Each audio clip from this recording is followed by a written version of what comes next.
Chapter 9. Letter, Mina Harker to Lucy Westenra, Budapest, 24th August. My dearest Lucy, I know you will be anxious to hear all that has happened since we parted at the railway station at Whitby. Well, my dear, I got to Hull all right, and caught the boat to Hamburg, and then the train on here. I feel that I can hardly recall anything of the journey, except that I knew I was coming to Jonathan, and that as I should have to do some nursing, I had better get all the sleep I could. I found my dear one, oh, so thin and pale and weak-looking. All the resolution has gone out of his dear eyes, and that quiet dignity which I told you was in his face has vanished. He is only a wreck of himself, and he does not remember anything that has happened to him for a long time past. At least, he wants me to believe so, and I shall never ask. He has had some terrible shock, and I fear it might tax his poor brain if he were to try to recall it. Sister Agatha, who is a good creature and a born nurse, tells me that he raved of dreadful things whilst he was off his head.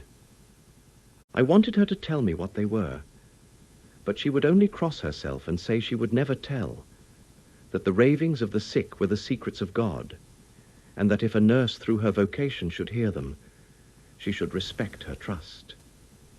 She is a sweet, good soul, and the next day, when she saw I was troubled, she opened up the subject again, and after saying that she could never mention what my poor dear raved about, added, "I can tell you this much, my dear, that it was not about anything which he has done wrong himself, and you, as his wife-to-be, have no cause to be concerned. He has not forgotten you or what he owes to you. His fear was of great and terrible things, which no mortal can treat of." I do believe the dear soul thought I might be jealous, lest my poor dear should have fallen in love with any other girl. The idea of my being jealous about Jonathan. And yet, my dear, let me whisper, I felt a thrill of joy through me when I knew that no other woman was a cause of trouble. I am now sitting by his bedside, where I can see his face while he sleeps. He is waking. When he woke, he asked me for his coat, as he wanted to get something from the pocket. I asked Sister Agatha, and she brought all his things.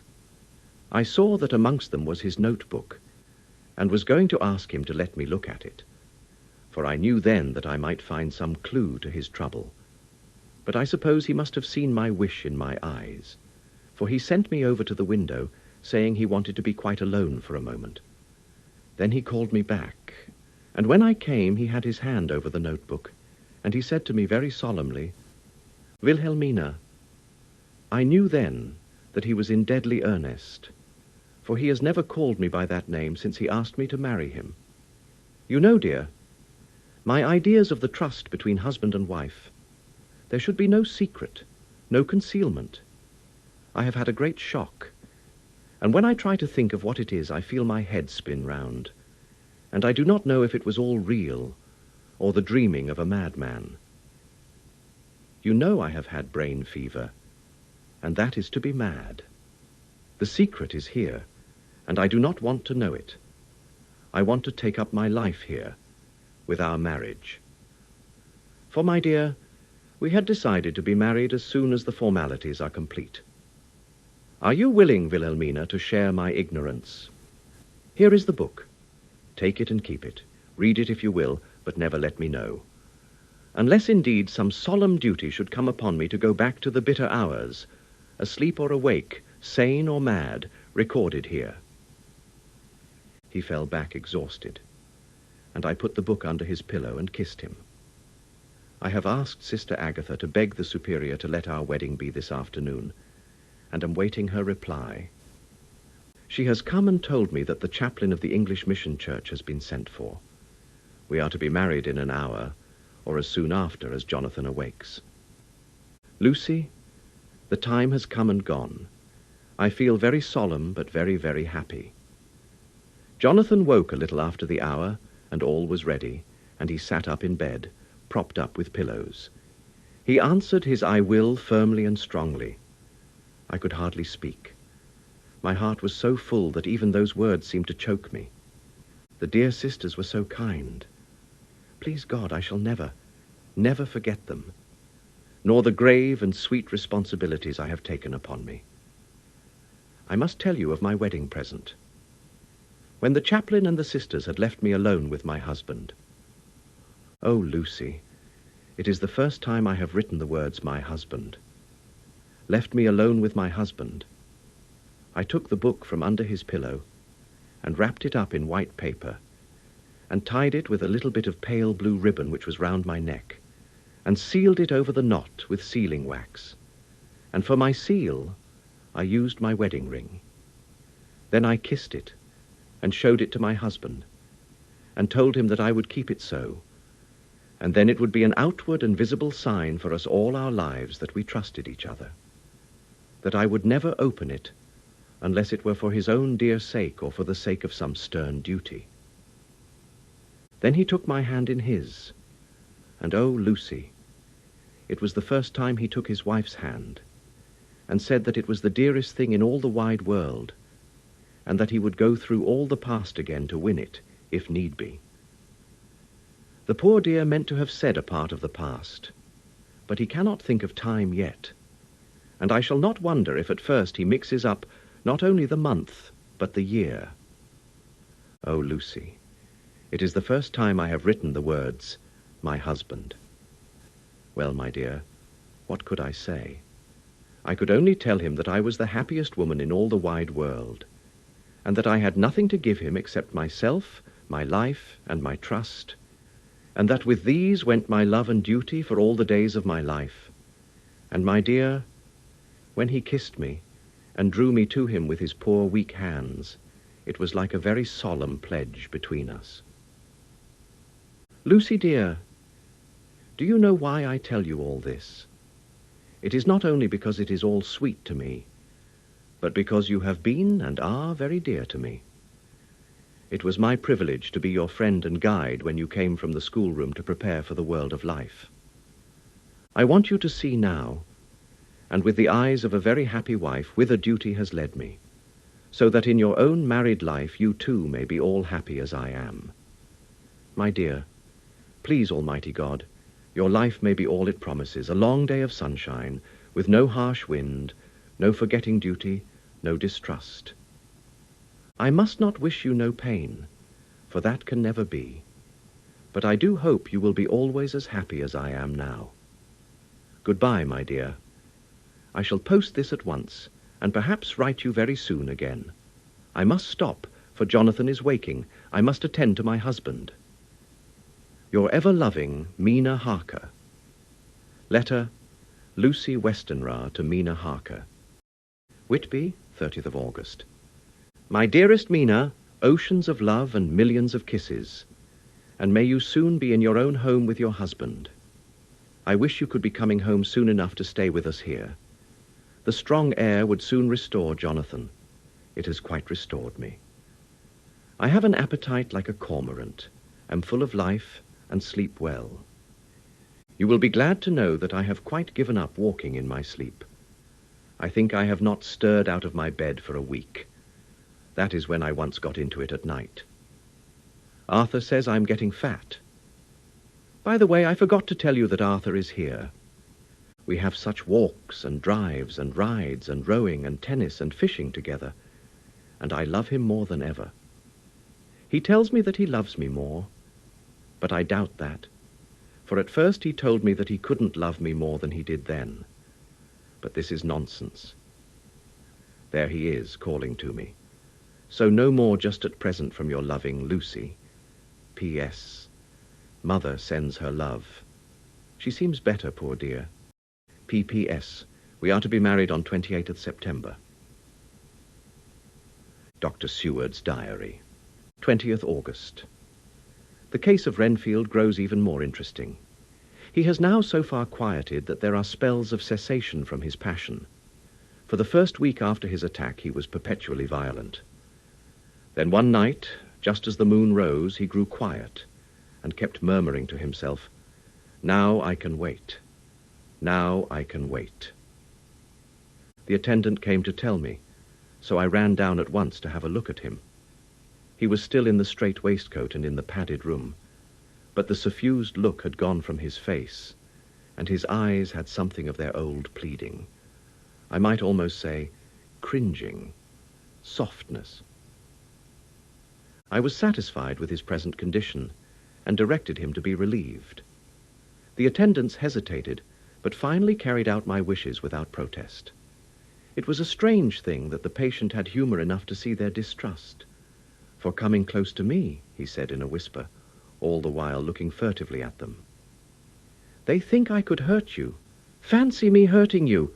The fools!" It was soothing somehow to the feelings to find myself dissociated even in the mind of this poor madman from the others. But all the same I do not follow his thought. Am I to take it that I have anything in common with him, so that we are, as it were, to stand together? Or has he to gain from me some good so stupendous that my well-being is needful to him? I must find out later on. Tonight he will not speak. Even the offer of a kitten or even a full-grown cat will not tempt him. He will only say, "I don't take any stock in cats. I have more to think of now, and I can wait. I can wait." After a while I left him. The attendant tells me that he was quiet until just before dawn, and that then he began to get uneasy, and at length violent, until at last he fell into a paroxysm which exhausted him, so that he swooned into a sort of coma. 3 nights has the same thing happened, violent all day, then quiet from moonrise to sunrise. I wish I could get some clue to the cause. It would almost seem as if there was some influence which came and went. Happy thought. We shall tonight place sane wits against mad ones. He escaped before without our help. Tonight he shall escape with it. We shall give him a chance, and have the men ready to follow in case they are required. 23rd August. The unexpected always happens. How well Disraeli knew life. Our bird, when he found the cage open, would not fly, so all our subtle arrangements were for naught. At any rate, we have proved one thing, that the spells of quietness last a reasonable time. We shall in future be able to ease his bonds for a few hours each day. I have given orders to the night attendant merely to shut him in the padded room, when once he is quiet, until an hour before sunrise. The poor soul's body will enjoy the relief, even if his mind cannot appreciate it. Hark! The unexpected again. I am called. The patient has once more escaped. Later, another night adventure. Renfield artfully waited until the attendant was entering the room to inspect.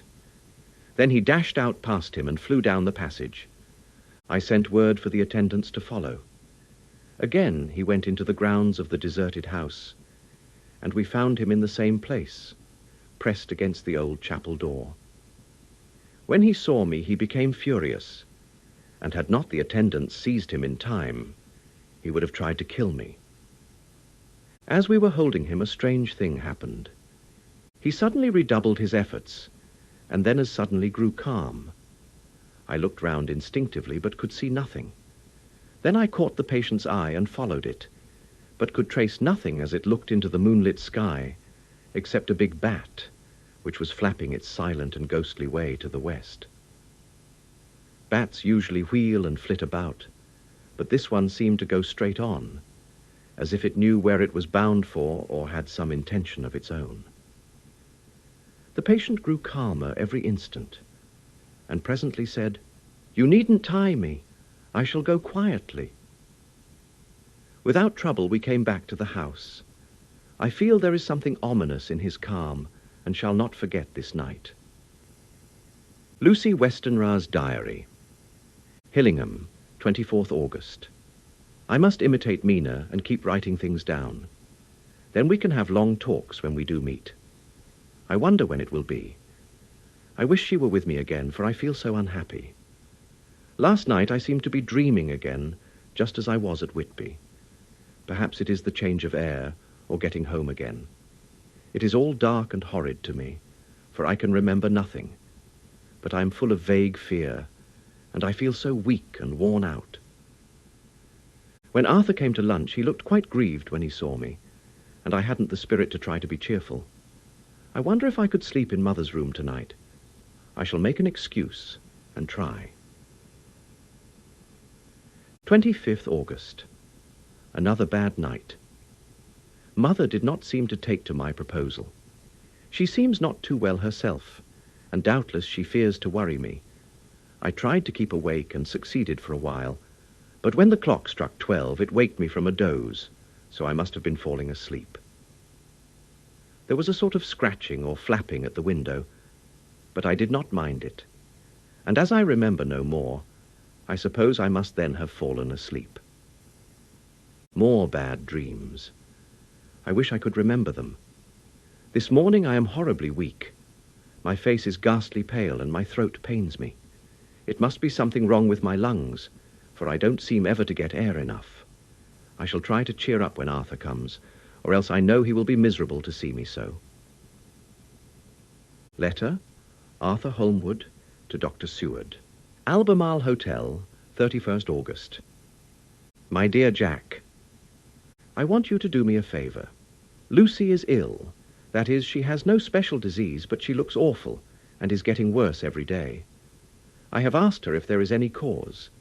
I do not dare to ask her mother, for to disturb the poor lady's mind about her daughter in her present state of health would be fatal.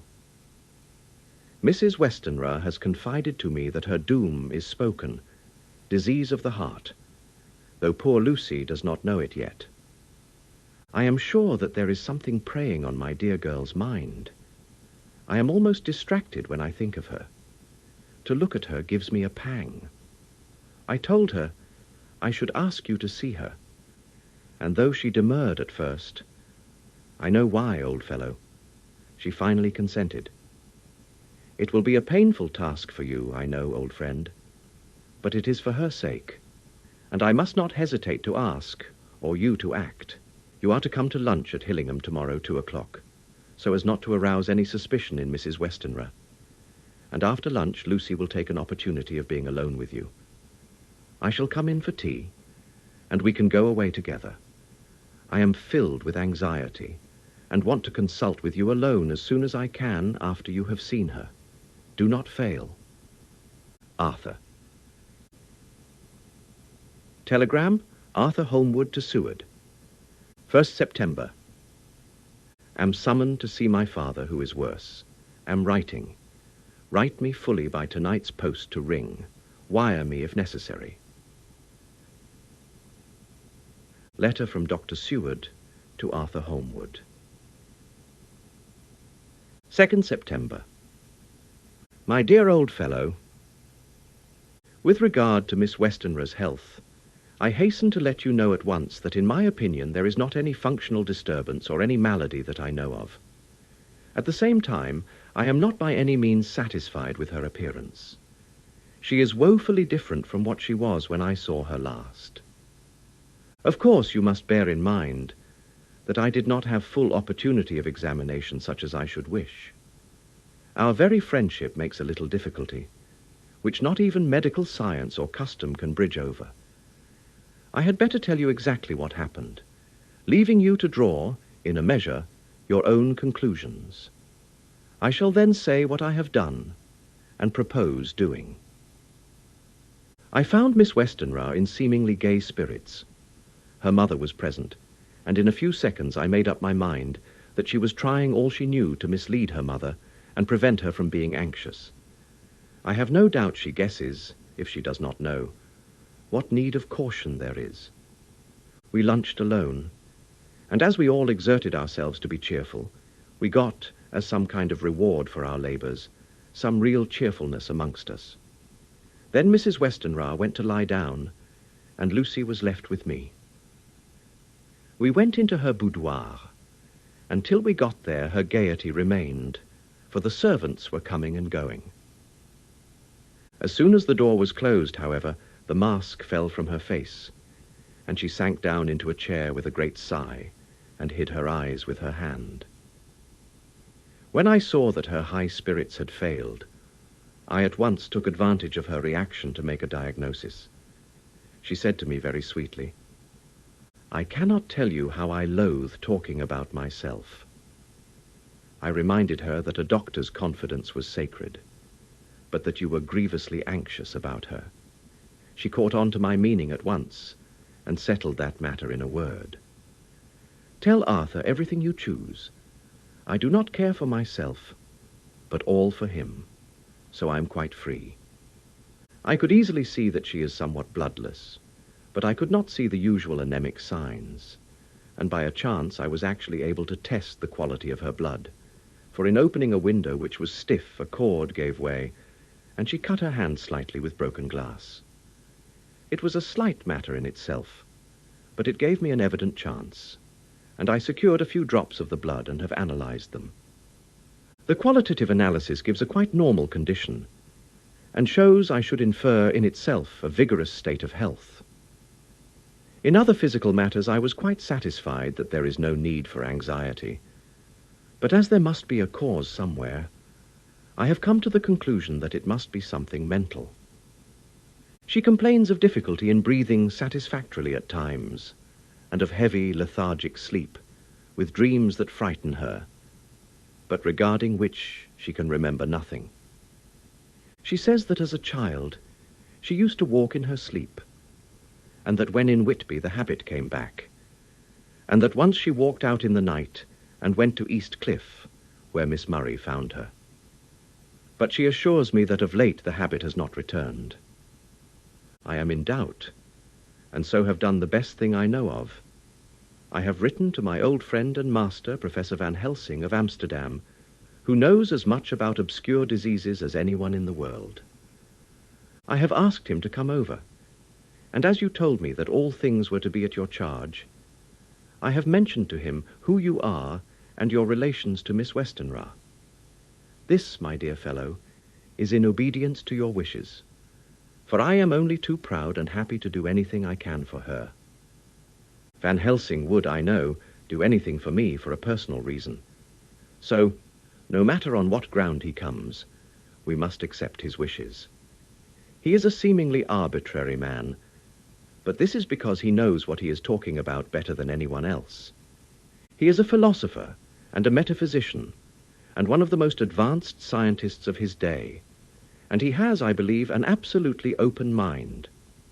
This, with an iron nerve, a temper of the ice brook, an indomitable resolution, self-command, and toleration. Exalted from virtues to blessings, and the kindliest and truest heart that beats, these form his equipment for the noble work that he is doing for mankind, work both in theory and practice, for his views are as wide as his all-embracing sympathy. I tell you these facts that you may know why I have such confidence in him. I have asked him to come at once. I shall see Miss Westenra tomorrow again.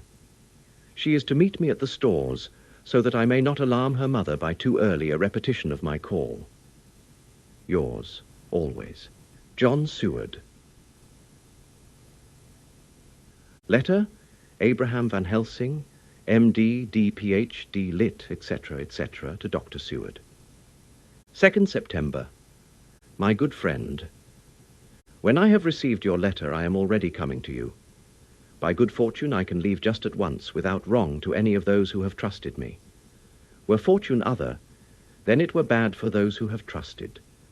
For I come to my friend when he call me to aid those he holds dear. Tell your friend that when that time you suck from my wound so swiftly the poison of the gangrene from that knife that our other friend, too nervous, let slip, you did more for him when he wants my aids, and you call for them, than all his great fortune could do.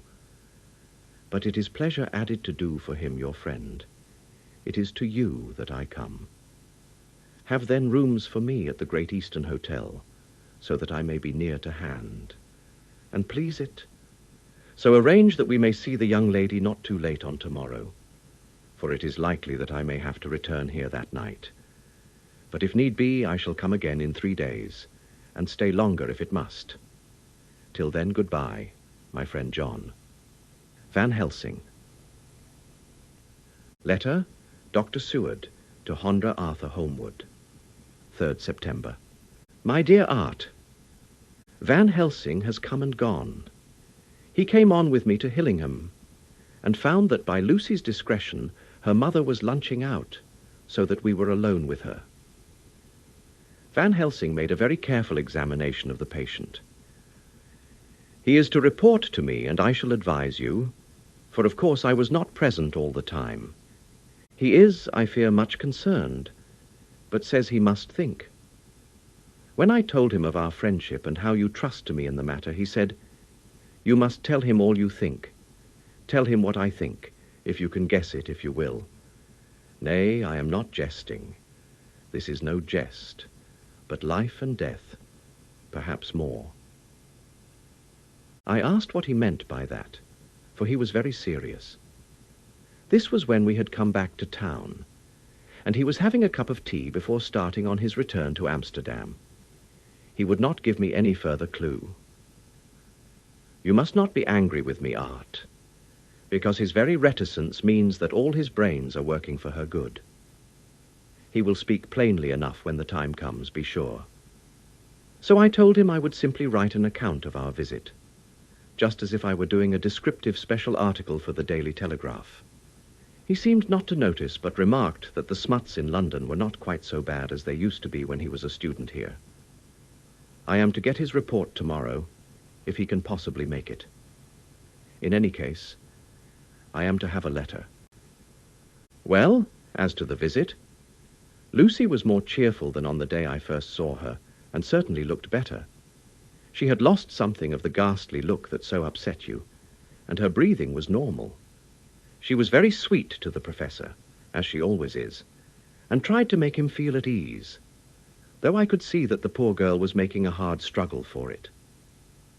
I believe Van Helsing saw it too, for I saw the quick look under his bushy brows that I knew of old. Then he began to chat of all things except ourselves and diseases, and with such an infinite geniality that I could see poor Lucy's pretense of animation merge into reality. Then, without any seeming change, he brought the conversation gently round to his visit, and suavely said, "My dear young miss, I have the so great pleasure because you are so much beloved. That is much, my dear, ever were there that which I do not see. They told me you were down in the spirit, and that you were of a ghastly pale. To them I say, poof!" And he snapped his fingers at me and went on, "But you and I shall show them how wrong they are. How can he—" And he pointed at me with the same look and gesture as that with which once he pointed me out to his class, on, or rather after, a particular occasion, which he never fails to remind me of. Know anything of a young lady's? He has his madmans to play with, and to bring them back to happiness, and to those that love them. It is much to do, and oh, but there are rewards, in that we can bestow such happiness. But the young ladies, he has no wife nor daughter, and the young do not tell themselves to the young, but to the old, like me, who have known so many sorrows and the causes of them. So, my dear, we will send him away to smoke the cigarette in the garden, whilst you and I have little talk all to ourselves." I took the hint and strolled about, and presently the professor came to the window and called me in. He looked grave, but said, "I have made careful examination, but there is no functional cause. With you I agree that there has been much blood lost. It has been, but is not. But the conditions of her are in no way anemic. I have asked her to send me her maid, that I may ask just one or two questions, that so I may not chance to miss nothing. I know well what she will say. And yet there is cause. There is always cause for everything. I must go back home and think. You must send to me the telegram every day, and if there be cause, I shall come again. The disease, for not to be all well is a disease, interest me, and the sweet young dear, she interest me too. She charm me, and for her, if not for you or disease, I come. As I tell you, he would not say a word more, even when we were alone. And so now, Art, you know all I know. I shall keep stern watch. I trust your poor father is rallying. It must be a terrible thing to you, my dear old fellow, to be placed in such a position between two people who are both so dear to you. I know your idea of duty to your father, and you are right to stick to it. But if need be, I shall send you word to come at once to Lucy, so do not be over-anxious unless you hear from me. Dr. Seward's Diary. 4 September. Zophagus' patient still keeps up our interest in him. He had only one outburst, and that was yesterday at an unusual time. Just before the stroke of noon, he began to grow restless. The attendant knew the symptoms, and at once summoned aid. Fortunately, the men came at a run, and were just in time. For at the stroke of noon, he became so violent that it took all their strength to hold him. In about 5 minutes, however, he began to get more and more quiet, and finally sank into a sort of melancholy, in which state he has remained up to now. The attendant tells me that his screams whilst in the paroxysm were really appalling. I found my hands full when I got in, attending to some of the other patients who were frightened by him. Indeed, I can quite understand the effect, for the sounds disturbed even me, though I was some distance away. It is now after the dinner hour of the asylum, and as yet my patient sits in a corner brooding, with a dull, sullen, woe-begone look in his face, which seems rather to indicate than to show something directly. I cannot quite understand it. Later, another change in my patient. At 5 o'clock, I looked in on him, and found him seemingly as happy and contented as he used to be. He was catching flies and eating them, and was keeping note of his capture by making nail marks on the edge of the door between the ridges of padding. When he saw me, he came over and apologized for his bad conduct, and asked me in a very humble, cringing way to be led back to his own room and to have his notebook again. I thought it well to humor him, so he is back in his room with the window open. He has the sugar of his tea spread out on the windowsill, and is reaping quite a harvest of flies. He is not now eating them, but putting them into a box, as of old, and is already examining the corners of his room to find a spider.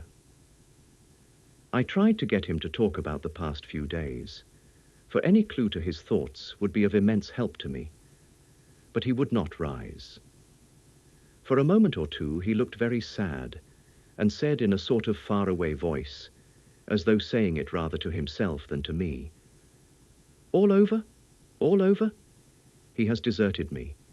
No hope for me now, unless I do it for myself." Then suddenly turning to me in a resolute way, he said, "Doctor, won't you be very good to me and let me have a little more sugar? I think it would be good for me."